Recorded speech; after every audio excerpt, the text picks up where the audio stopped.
There's not a man alive that can come on this soil and beat me.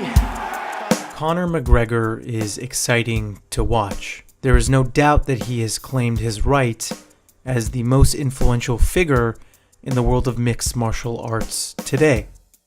But Conor has done something truly different from his counterparts, mastering the art of grasping and keeping our attention, being memorable, boosting the popularity of the sport by transcending the sport itself. But why are so many people from all around the world, all walks of life, so drawn to this fighter from the Republic of Ireland?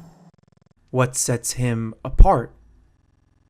There is a common theme you often hear from Conor. Fuck Floyd Mayweather! No, not that. I'm an up-and-coming fighter, and without a doubt you will see me on the UFC in the near future. Always, no matter what was going on, some deep situations, I always had the belief that I was going to get here. Say it to yourself, and you look yourself in the eye and look yourself in the mirror and truly believe that not a man alive can beat you, then that is the way it is. If you put the head down, if you walk and you believe in yourself and you speak with confidence, and whatever you want to do, you speak it loud with no fear, and no matter what people say, it happens. So if you can see it here and you have the courage enough to speak it, it will happen. It's easy to put this off as mere confidence, but what he's actually referring to here is the law of attraction. The law of attraction is defined in many ways, but I found the best summary here. It states, the law of attraction is the belief that the universe creates and provides for you that which your thoughts are focused on. It is believed by many to be a universal law by which like attracts like. This basically meaning that what you focus on and believe in will come to you. I made a little diagram to illustrate the concept more easily, but it basically goes like this. What we tell ourselves in the form of thoughts become our beliefs. Our beliefs dictate our surroundings and what we choose to do, also known as our actions.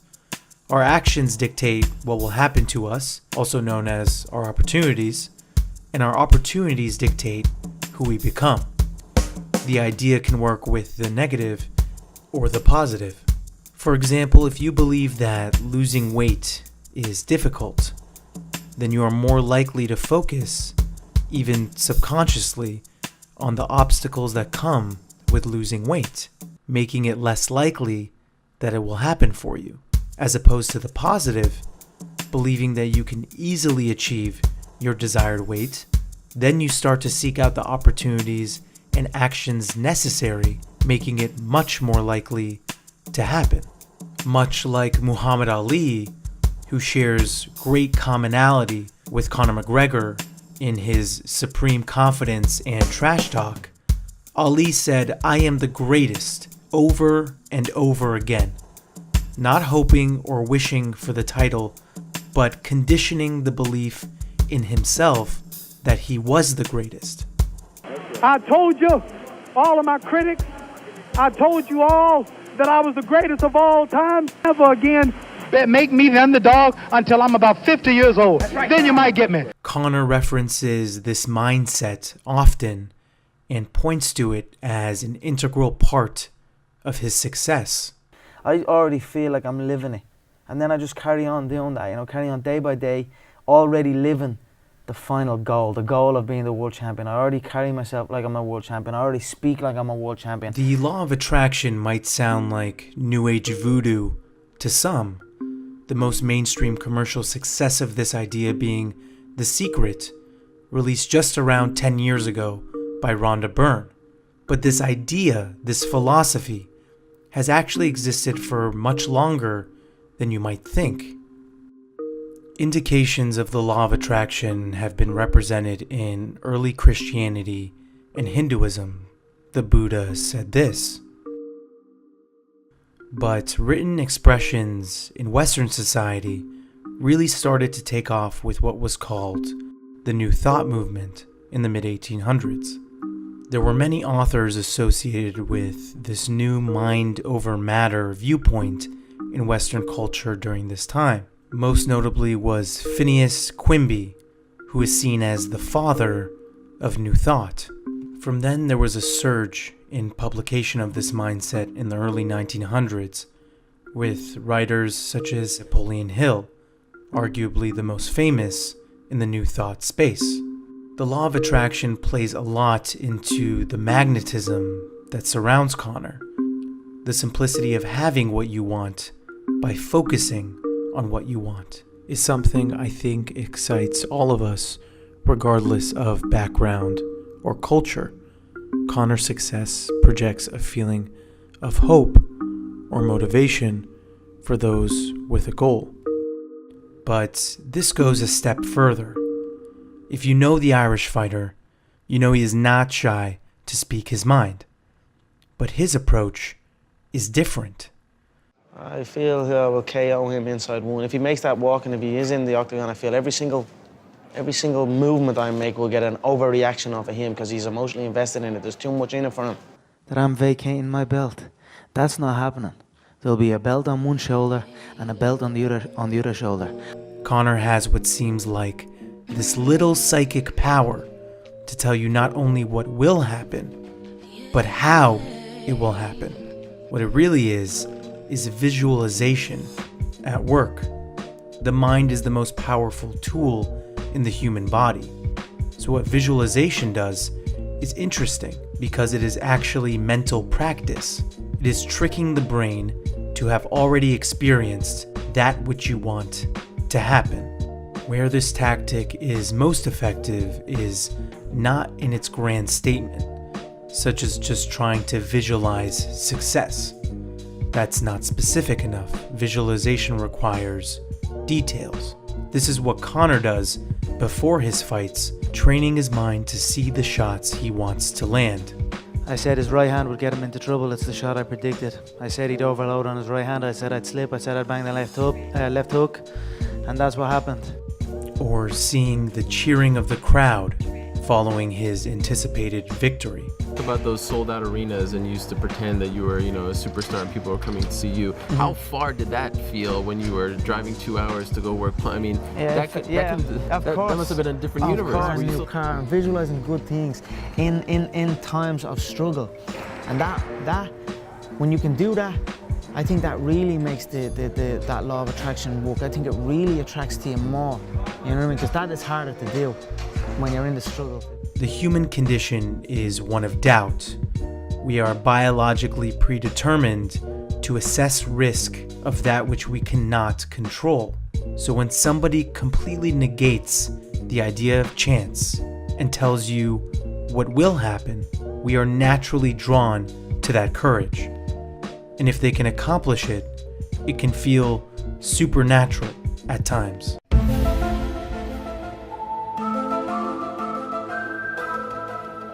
There's a way that you can utilize this too.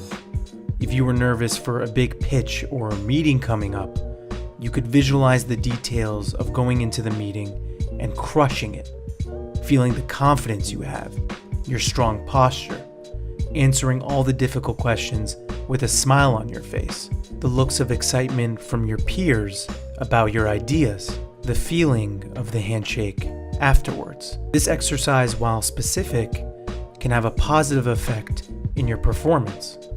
Imagery is a mental rehearsal, and it's a strategy that many athletes use.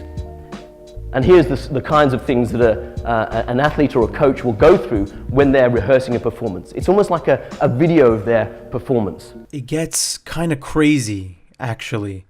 One study looking at brain patterns in weightlifters found that the patterns activated when a weightlifter raised hundreds of pounds were also activated when they only imagined lifting. Now, we have to be fair, obviously. Visualization is not to be concluded as the only explanation for the massive success of a top-performing athlete, but it does help find that edge, decreasing stress and boosting confidence in one's abilities. But where Conor finds his most success is in his work ethic. With the mindset must come the work ethic. If the mindset is the engine, The work ethic is the wheels that set the motion. It comes as no shock that Conor McGregor is a dedicated worker and will often refer to the incredible amount of hours that he has spent training. About getting better. Nothing else matters except me showing up at the gym every single day and putting in the work to get better, to get a better understanding of movement. In order to be successful at this game, it needs to be 24/7. I need to be living in this gym. And that's the setup now is I come here at 1, 2 o'clock in the day and I'm here till 10 o'clock at night. There's no outside distraction, there's no nothing.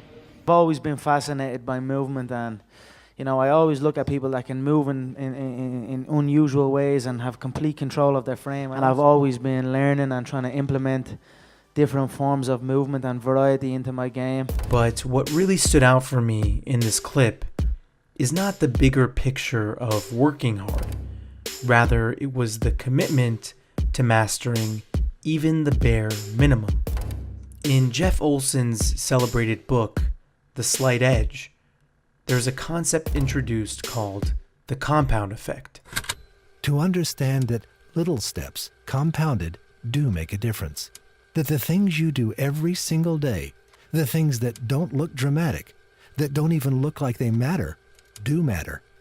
That they not only make a difference, they make all the difference. Conor follows this philosophy on track to his legacy. Success not coming from just the big picture, but also from mastering the little decisions and improvements every day that give him the slight edge over his opponent. It is the sharpening of the knife. While others go home after a workout, Conor stays in for another workout. This might seem counterintuitive. Why train more that day when you've already completed what you set out to do? But when you look at it from the viewpoint of the compound effect, it starts to make sense. Think of the compound effect as pushing a giant stone wheel. At the start, each push may start moving the wheel just slightly, not doing much. By the 20th push, it starts to gain a little momentum. And then by the 30th push, now it's getting even faster. Each push after that building more and more momentum. Until at the 50th push, the wheel is speeding to its destination. Now ask, which push was the most important to gain all that speed? This wouldn't make much sense because each push was individually as important as the one that came after, getting the wheel to the desired location more quickly. I think it's for these reasons why we are drawn to the story of Conor McGregor. It's this commitment to mastery, this dedication to the little decisions and improvements that set Conor apart from his competition. He is a real-life indication of the law of attraction, visualization, and work ethic at work. And when these come together, it gives us hope for what we can accomplish if we choose to go after it. Thank you so much for watching. If you enjoyed this video, please consider liking and subscribing to us. We're a new channel, but we will be uploading videos weekly very soon, and we're committed to making excellent deep dive videos for you to learn and enjoy. Thank you again for watching, and we'll see you soon.